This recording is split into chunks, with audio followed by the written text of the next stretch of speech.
Assalamu alaikum wa rahmatullahi ta'ala wa barakatuhu, al'umman musulmai na duniya baki ɗaya, ina mana fatan alkhairi da fatan kowa yana cikin ƙoshin lafiya, Allah ya sa haka amin. To cikin hukuncin Ubangiji da yardarsa da amincewarsa, yau ina ɗauke da wasu sirrika, manya-manyan sirrika waɗanda za su taimake mu baki ɗaya insha Allahu rabbi, musamman ga malamai masu harkar makaranta, masu ba da taimako da yardar Allah suka yi amfani da sirrin a kan waɗannan cututtukan cikin hukuncin Ubangiji, Allah zai ba su sa'a da nasara a kan kowace kalar cuta ce da ta shafi waɗannan cututtukan da za mu faɗa. Da yardar Allah da amincewarsa za a ji daɗi kuma za a gode wa Allah, za a samu waraka daga wannan ciwo da yardar Allah da amincewarsa.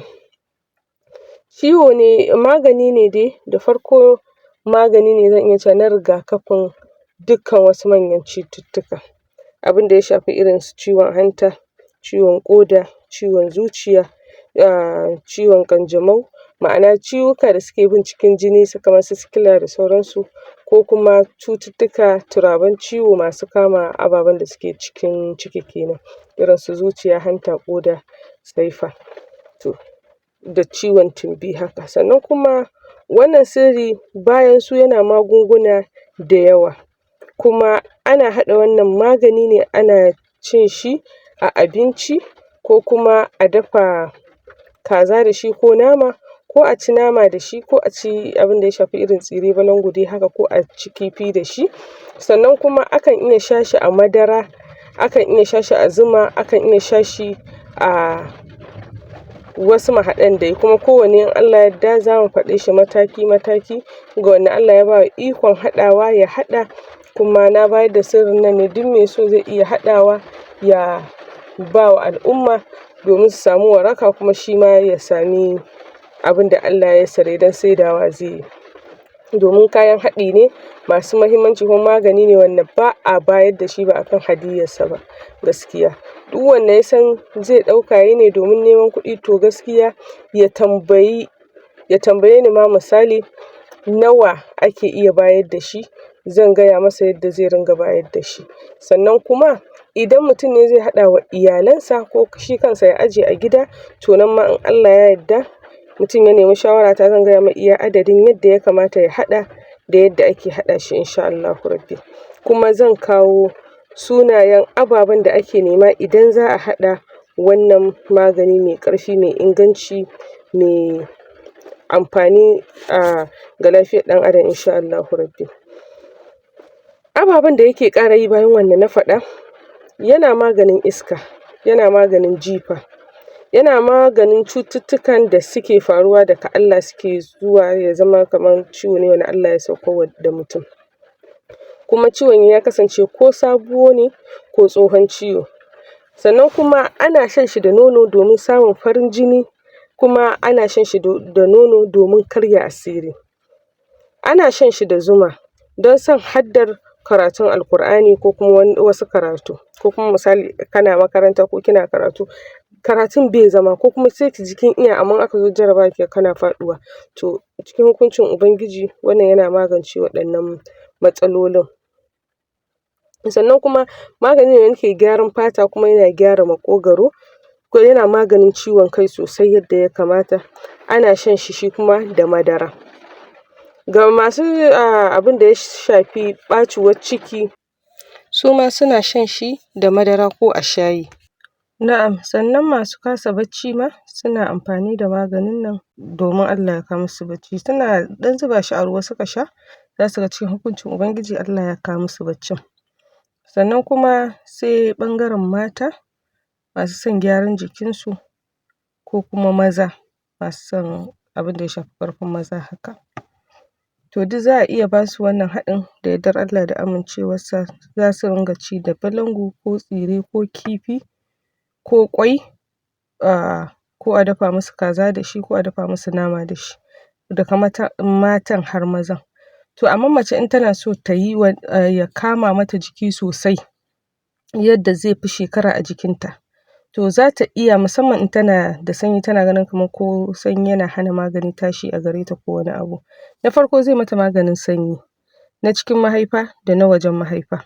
Sannan kuma zai bayar da gyaran jikin da take buƙata. Kun dai fahimta ba sai na ce gashi ba. Na'am. To yadda za ta nemi tattabaru aure wanda suka kasance mace da namiji ne, ba wai ko duka maza ko duka mata ba. To su za ta nema sai ta dafa su da wannan magani. Idan aka ba ta dafa da wannan magani ta cinye, da yardar Allah za ta ga tasirin shi, kuma za ta san lalle ta yi amfani da magani insha Allah. Haka nan namiji in dai yana gudun reni da sauransu, yana dai son ya samu dai cikakkiyar lafiyar shi a zaman shi na namiji, to zai iya ci da tsire ko nama, ko kuma ya sai kazarsa mai lafiya ya bayar a gida a dafa mai kaza ko zakara, amma musamman a ce zakaran ma. To a dafa mai ita da wannan magani ya zauna ya ci abinsa, musamman a ce ya yi ma kansa, ya yi wa uwar gida ko amarya. To gaskiya zai ga haɗin fiye da inda yake tunani. Wannan magani mai ƙara lafiya, kuma yana wanke jijiyoyin jiki manya da ƙananu, kuma yana maganin yawan ƙurarraji, yawan cututtuka da ya shafi fata da ido, haka duka yana maganin shi cikin hukuncin Ubangiji da yardar Allah. To sai mu zo kan magana akan mahaɗansa. Shi wannan magani ana haɗa shi ne da abubuwa guda 16. Da abubuwa guda 16 ake haɗa su. Su ne zan fara bayanin su kamar haka. Da farko dai za a samu citta mai yatsu. Ya danganta da yanayin haɗin da za ka yi. Misali in haɗi za ka yi garin kar ya wuce misali kwano ɗaya, to za ka sa komai, misali za ka sa citta gwangwani ɗaya. Za ka nemi citta mai yatsu kwatar gwangwani ko gwangwani ɗaya. Sai kuma ka nemi kimba ka sa ita, in ka sa waccan kwata, wannan ma ka sa kwata. Sai ka sa kwalla kamar gwangwani. Na'am. Sai ka sa mangul kamar na naira 100 ya isa. Sai ka sa tafarnuwa kamar ta 500. Sai ka sa barkono kamar na naira 100. Ban san yanayin aukin shi ko yawan shi ko arhar shi ko tsadar shi a inda kake ko kike ba. To amma dai ga kamar dai ƙullin suga gwangwani ɗaya misali. Za ka iya sa jar kanwa 'yar mintsini saboda ta rage kaifi, saboda wasu itatuwan suna da dafi, suna da magani, suna da dafi. To amfanin jar kanwa a ciki yana saisaita magani, yana daidaita shi. In ka cika kuma yana kashe magani.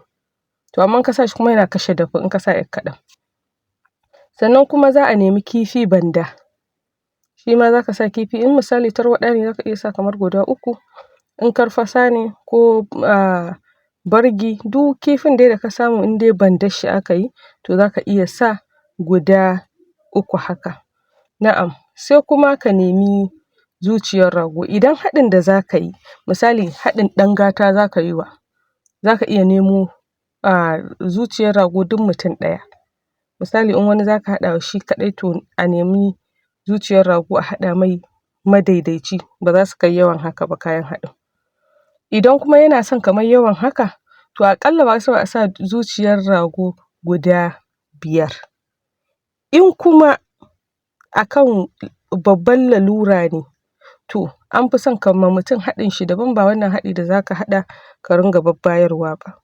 Za ka sa zuciyar rago sai a yi, in son samu ne, in mutum yana sarari ma ya zama an yanka ragon ne an bayar da sadakar naman zuciyar aka ɗauka aka mai aiki. Idan ba sarari, za ka iya zuwa kasuwa inda ake sai da nama ka siyo zuciyar rago, ka zo ka wanke ta ka gyara, amma a ɗanyarta ake yanka ta kamar yadda ake kilishi.